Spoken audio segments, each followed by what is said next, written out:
Hey nerds, what's up? Today I'm going to do a full spoiler video on the Red Rising trilogy. Now, last week you probably watched my conversation with Tuda Ramble, and that was super fun. I hope you guys enjoyed that. But today I wanted the opportunity to go more in depth on each individual book. Obviously, we had a lot to cover in a short amount of time on that last video, and so my hope is that this will be interesting to you, that we can kind of dig down to the nitty-gritty and talk about some things we missed.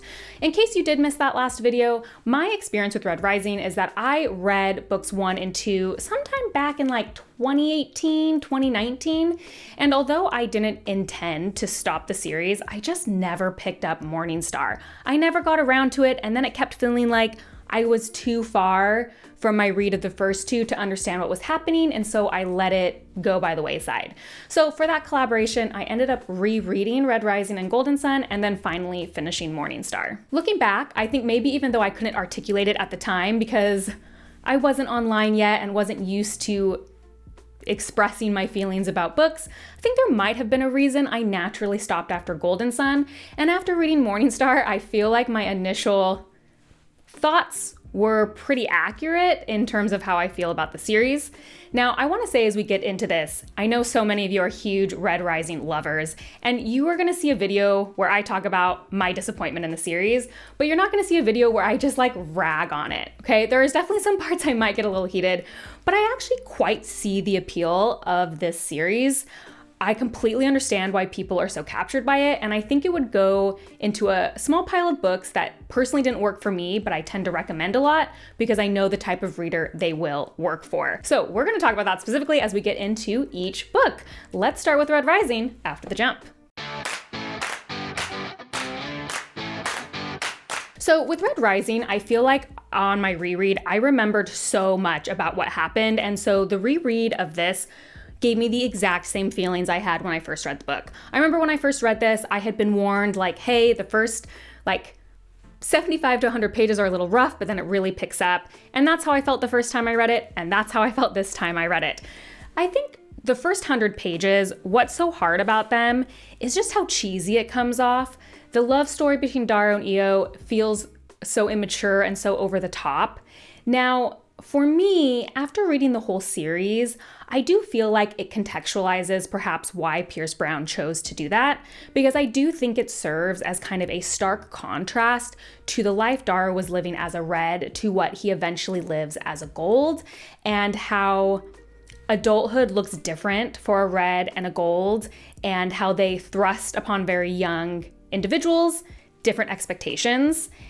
And even with the thread of Io and how she became a martyr through not Darrow's choosing, but he lived with the consequences of that, kind of gives me a reappreciation for those first 100 pages and how they work thematically within the whole trilogy.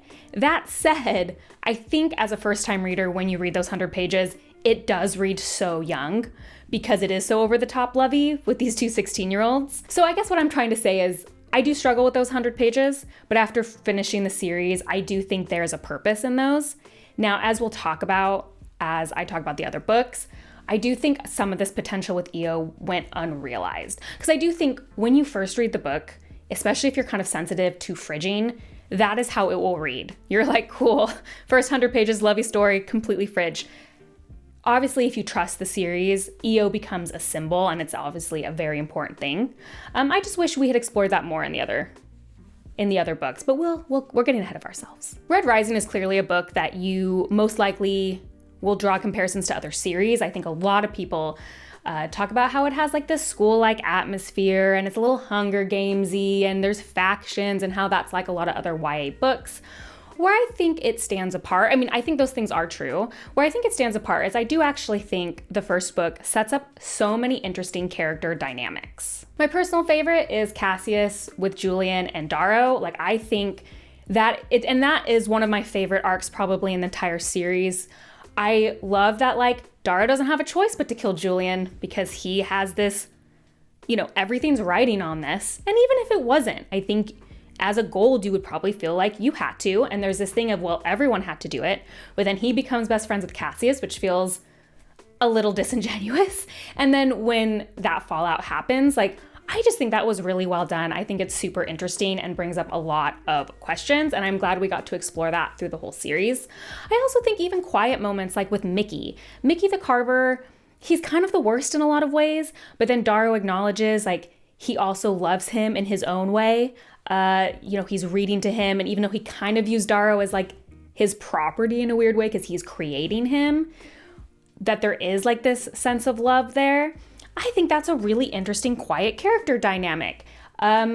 Especially when we talk about the series as a whole, which is going to be interactions between this caste system with the other colors. I also really like Mustang as a character. I think most people like her as a character. I love how Darrow and her come together and how Darrow needs to learn to become a leader, and that is really the theme. Oh, Severo, I haven't talked about Severo. I think that's a super interesting dynamic in Red Rising because you don't really get an answer in Red Rising about why Severo is so loyal. You just kind of take it as face value, and then we get an exploration of that later. So I think that is a great thing to set up as well.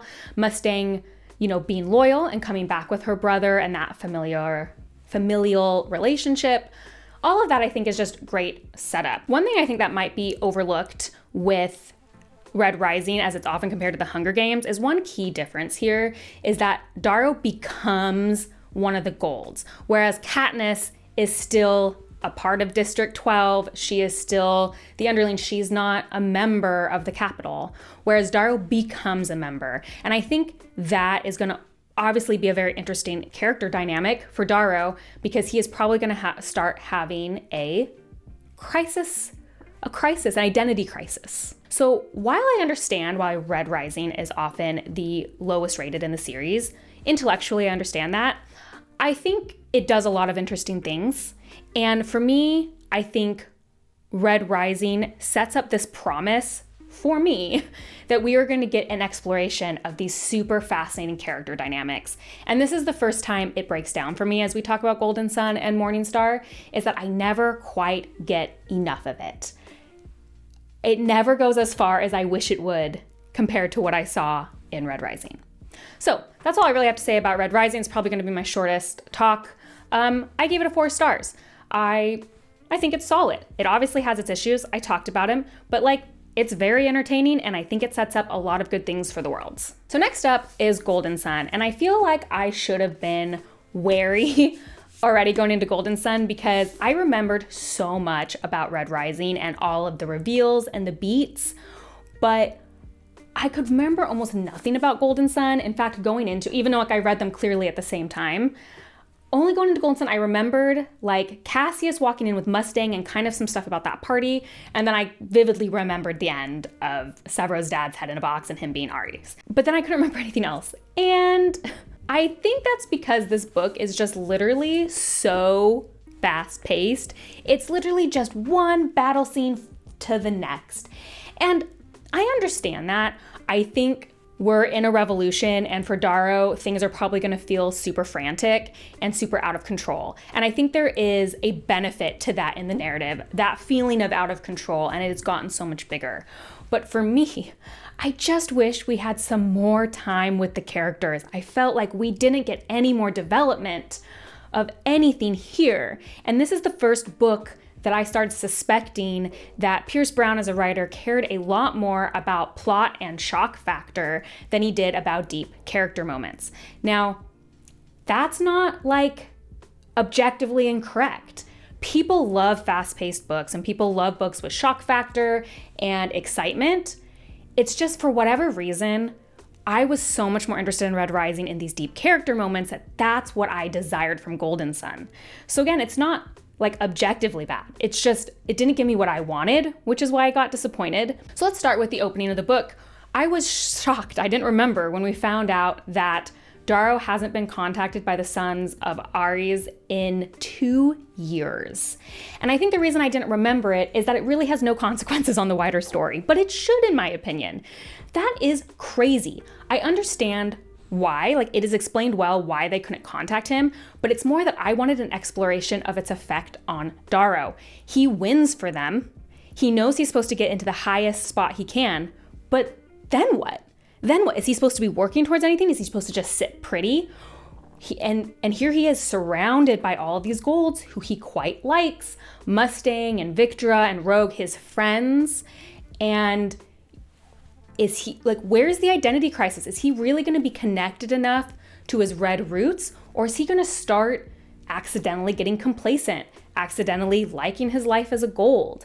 I don't necessarily say that's like how Darrow's character would be, but there'd have to be some question there, right? And I feel like it's just kind of hand waved away way too quickly for me, especially because I think it'd be such an interesting plot point. So then the next big plot point I would talk about is we have this dinner party and this whole blood feud between the Bolognas and the Augustuses. And, you know, Cassius walks in with Mustang, which, by the way, also just in the series is never satisfactorily wrapped up for me. I get that Cassius really loves Mustang, and Mustang is kind of like, no, I just did it to get in with you.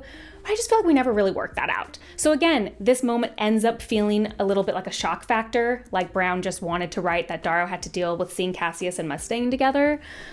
Were they really, like, I wanted more from Mustang's side about how that was like, and we just kind of ignore it. So that's what retroactively makes those things feel a little bit like shock factor to me. So we start that war again. Anytime Cassius and Darrow have to interact, I think it's very fascinating to deal with that. It's funny, as I'm talking about this, like, even now I'm having a really hard time coming up with specific plot details of Golden Son, and I just reread it, but I can remember everything that's happened like in Morningstar and Red Rising. And so I think it's because a lot of the moments in Golden Son for me feel very disconnected because I'm not getting those character moments. So a couple other things. I never buy into when Roke betrays Darrow. I don't think there's enough build up there. I understand why, like, intellectually, but again, I don't think it's written as strongly as I would like. I would like more moments with that. I think that a couple character moments are done super well in Golden Son, and I wish we had 800 more of them. Actually, the funniest example. So I was texting a friend while I was reading this, just my feelings as I was going on. And I told him at one point, like, there are just too many explosions all the time. It's just so many battles. I want a character moment. And then we get to this moment where Darrow goes and visits Lorne, and they're having this awesome conversation. And while I'm reading it, I am texting like, this is what I wanted. Yes, Brown, give it to me. And there's this whole, like, I think it's a great line how Lorne's talking to Darrow, like, I wish I could have taught you to be a good man, but you're too interested in being a great man. So great. I mean, I love it. And then the scene ends with basically a literal explosion. Like, I was like, oh, I spoke too soon. Like, we just had to cut that short with more action. And I just wish we had more quiet moments because they were good. And I think this characterization problem it sticks with me. We have such visions of it, but ultimately Brown doesn't want to stick with the hard stuff or make things have actual consequences. You know, Mustang and Cassius were together. What's the actual consequence of that? The fallout. The Sons of Ares didn't contact him for 2 years. What's the consequence of that? Roke doesn't trust him. Can we really explore that? And then is it Titus? I always get confused with him and someone else. Not Titus, Tactus. Sorry, Titus is definitely the person in Red Rising. I always get those names confused. With Tactus, okay?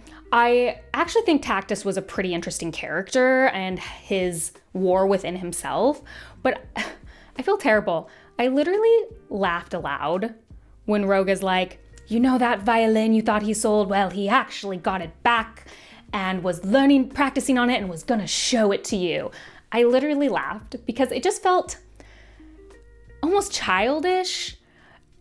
Tactus is fascinating because you can tell he does have loyalty to Darrow, and I love this idea that Darrow was everything he wanted to be. And so why couldn't he have sold the violin in an act of rage and jealousy, but then also regretted it and wanted to be friends with Darrow again and support him? Like, I don't think I'm articulating this well. It just feels like the character moments were never quite realized in a full way. Like, let Tactus be super messy. He doesn't need to buy the violin back. Darrow made this reach out. Tactus rejected it, felt bad about it and wish he hadn't, and was always at war with himself for that reason. It would also kind of foil Darrow, who's a man at war with himself very often, who makes bad decisions, and you can't always correct them. Got a little off track. Another great moment was Darrow with his mother. And this is where Io comes back in. I just loved this moment when Darrow's mom is like, Io wasn't right for you. You were too in love to see who she really was.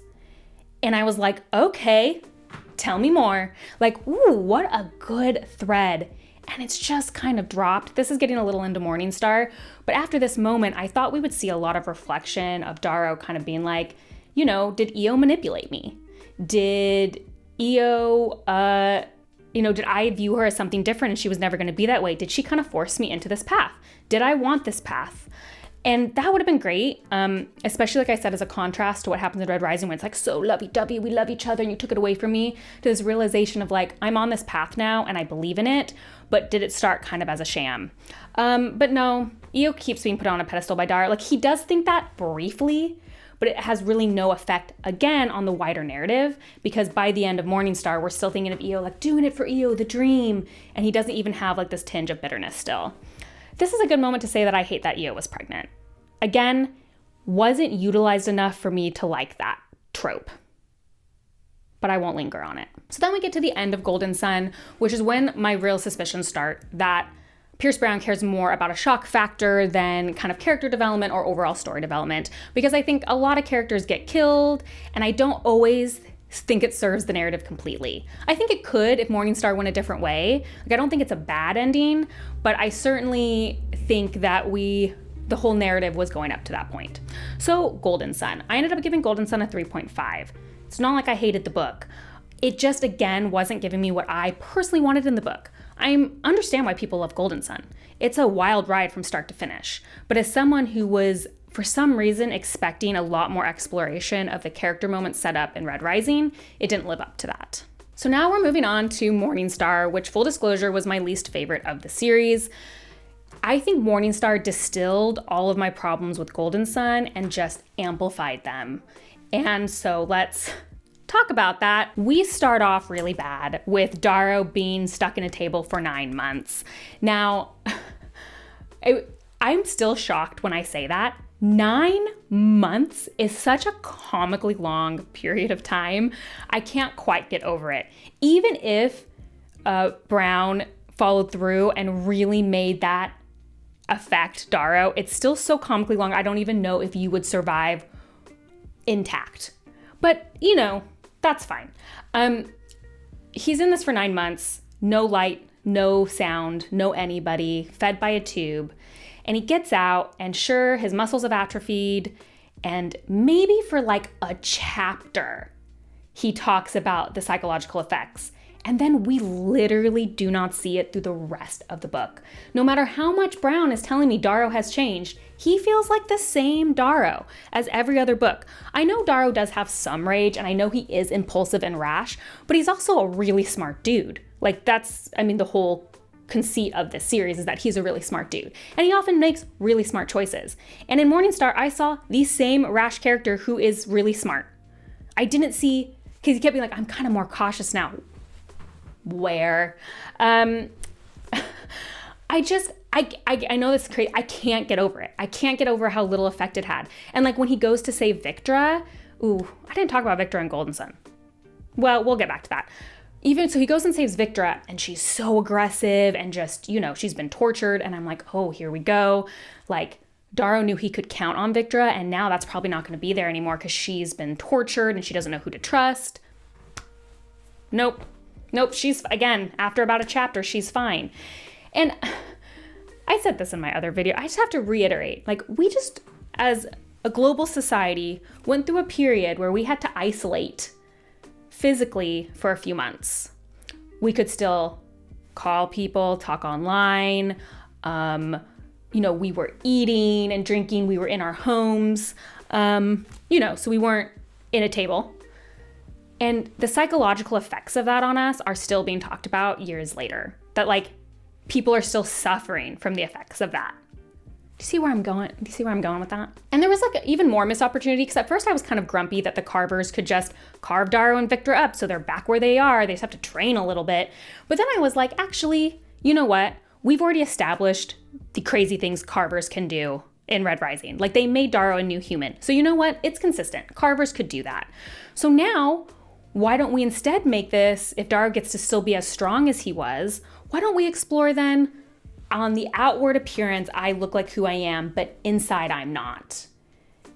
Inside I'm a broken person because I was tortured and kept in isolation for 9 months. I'm not going to stop saying that. So where Morningstar starts Morningstar starts in that way is where it ends. We just say things and don't think of what the consequences of those are. And that's like the thing with Severo. So when he comes out and Severo is has been a leader now of the Sons of Ares, and there's kind of this contention because Darrow is trying to step in as a leader because that's who he was, and then Severo has been used to being the leader, and there's this conflict over it. I actually think those are super good scenes. They were hard to read because I love Severo and I love Darrow and Severo's relationship, but it's good character moments.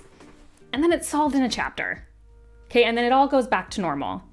Again, I think that's what gives it a young nature to me, this series, because everything is just solved so quickly. Especially because I'm sure for many people, Severo's a beloved character. I really love Severo too. I think he's a super interesting person.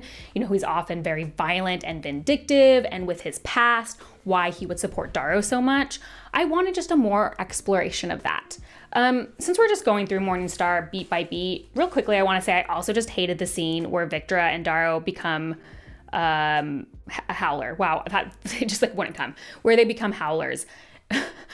It's such a weird scene in the context of this book. It's so hazy, like it's like a hazing. Now, to be clear, I think there could have been an interesting thing here because Severo can often be immature.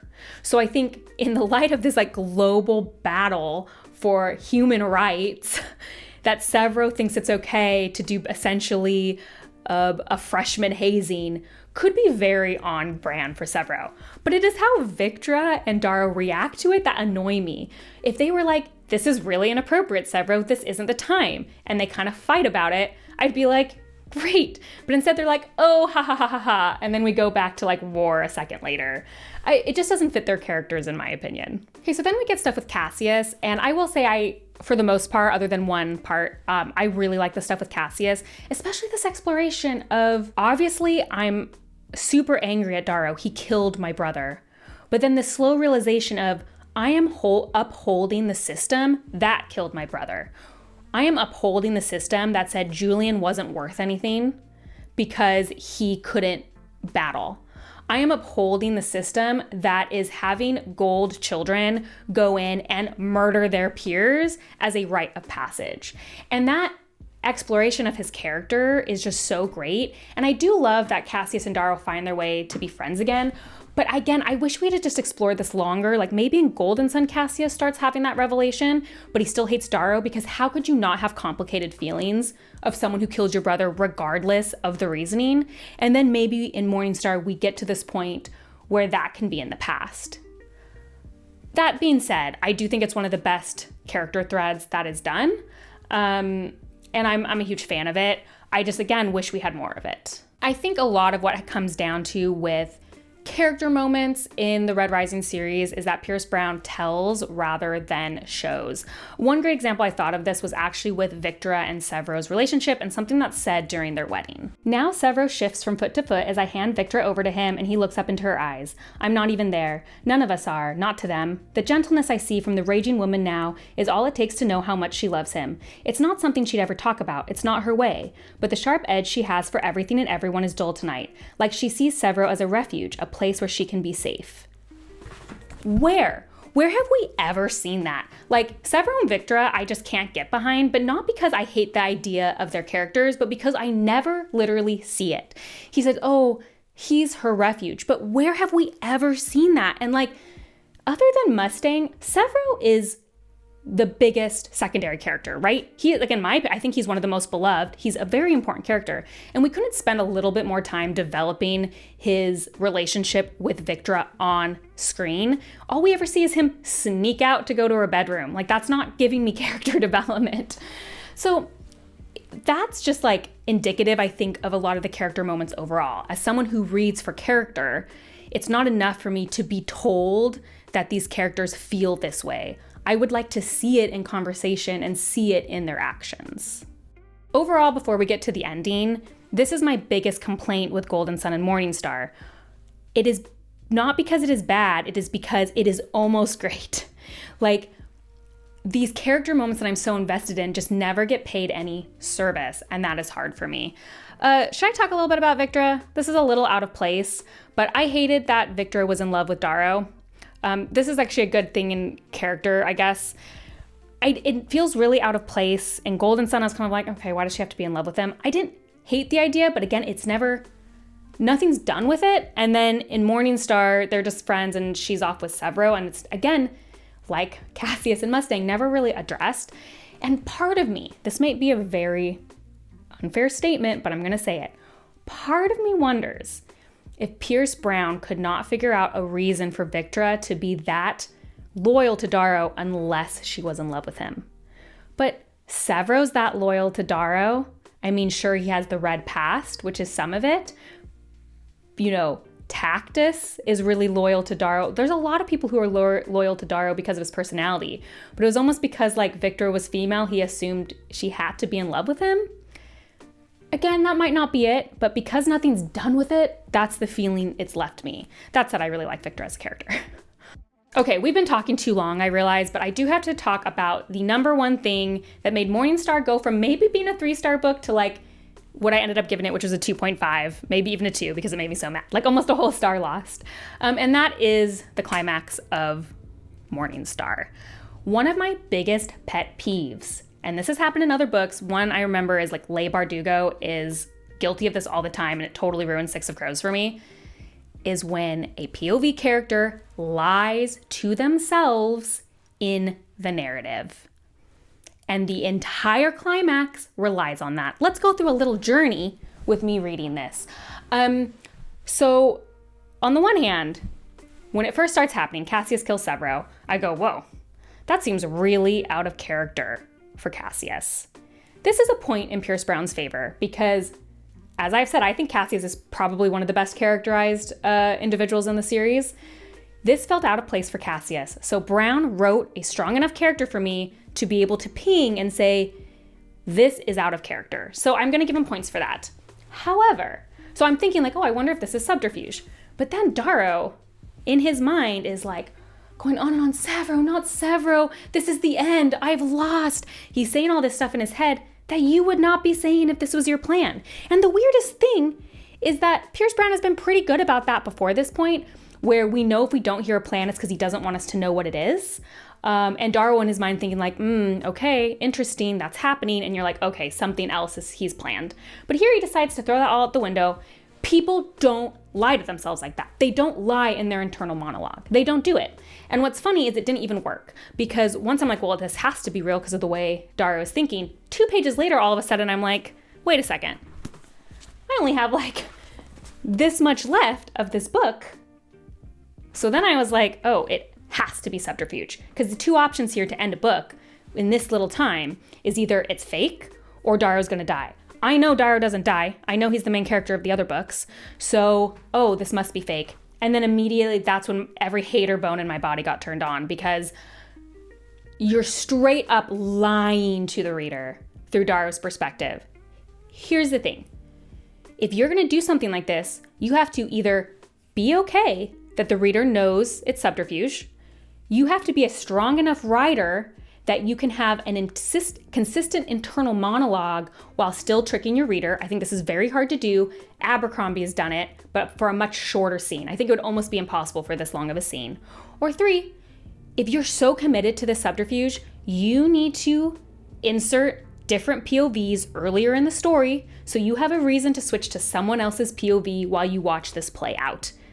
Those are your options. As it is, it ended up not only being predictable, it made me furious and solidified to me that Pierce cared more about the shock factor than he cared about a consistent story or consistent characterization. This is literally unforgivable to me. And then there's a couple other problems with the ending, like there's just not enough falling action. I just really think you need more. And I talked about this a little bit in Two to Ramble. I just don't think it's very satisfying as a trilogy end, because of it's set up that this is a revolution for all the colors. And at the end, yeah, sure, we've killed Octavia, but that wasn't really the goal that was set up in the beginning. Because I was kind of comparing it to Star Wars, because Star Wars is very similar. At the end of Star Wars, the main villain is killed, and then it's like, oh, let's party. And you're like, okay, well, we still got to dismantle the Empire. But Star Wars is set up really as a character story. It's really set up as Luke v. Vader. That's the promise we're delivering on, and they could rely on other books to finish the rest. This isn't like a huge criticism by any means. I just think as a trilogy ending, it's a little anticlimactic. I would view Red Rising as a series. Like, I think the other books are kind of needed, but that's a small complaint. And then I also just hated the Mustang and Darrow having a baby. Actually, that's not true. I don't hate the idea of them having a baby. I hate how it's executed. I think it is really unfair to Darrow what Mustang did. I'm just gonna say it. I think it's really messed up, and I don't think Darrow should have been okay with it. If Mustang had hidden it from everyone except her friends, the Telemanuses, I probably said that wrong, I'd be okay with it. Like, understanding, like, I don't think you're stable enough or whatever, even though I think he hasn't shown enough rage to not be a good dad, but that's just my opinion. Fine, she can think that. It's unforgivable to me that she tells every one of his friends and his family. She doesn't know his mom. She tells his mom, like, that is unforgivable. I think that is super disrespectful to Darrow as a character, which I think is probably, people are gonna think that's silly, but that's how I felt about it. Okay, I hope that made a little bit of sense, because it's really hard to talk about a whole trilogy in a single video. There's just so much to cover. I hope my thoughts were somewhat organized. I tried my best. The too long didn't read. I understand why Red Rising is so popular. I think as a plot, it is a super exciting book with very memorable characters. I don't know if I said this enough, but I liked all the characters. I didn't even get to talk about Ragnar. Ragnar was a fantastic character, and his death scene was very good. Ragnar, Mustang, Severo, Darrow, Victra, these are all characters I cared a lot about. I think they were really well done. Oh, Cassius. The idea of them are so well done, and I understand that's probably why Red Rising sticks with so many people, is it's a very exciting plot, a very exciting story, along with very memorable, lovable characters. For me, it did not deliver on the characters in the way I wanted because I felt there was so much potential that wasn't realized. This, again, is not an objective thing. I think a lot of the recommendations I made, people would hate. They'd probably be like, ew, that sounds like a boring, slow book. It is just what I read for, and it was so close to giving it to me that it almost made it worse. I think if the other two books stayed on the Red Rising level, like they just kind of stayed that like popcorn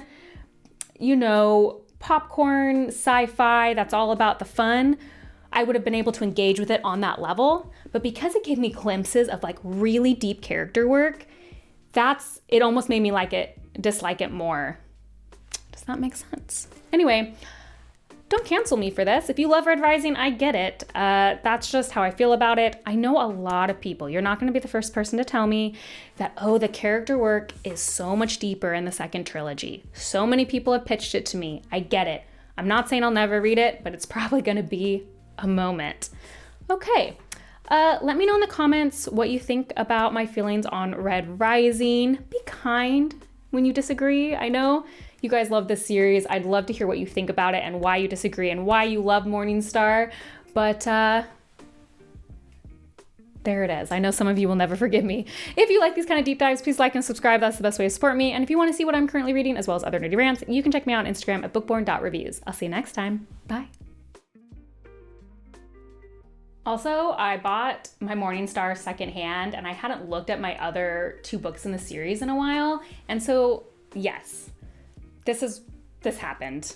That's so fun, huh? Doesn't bother me at all.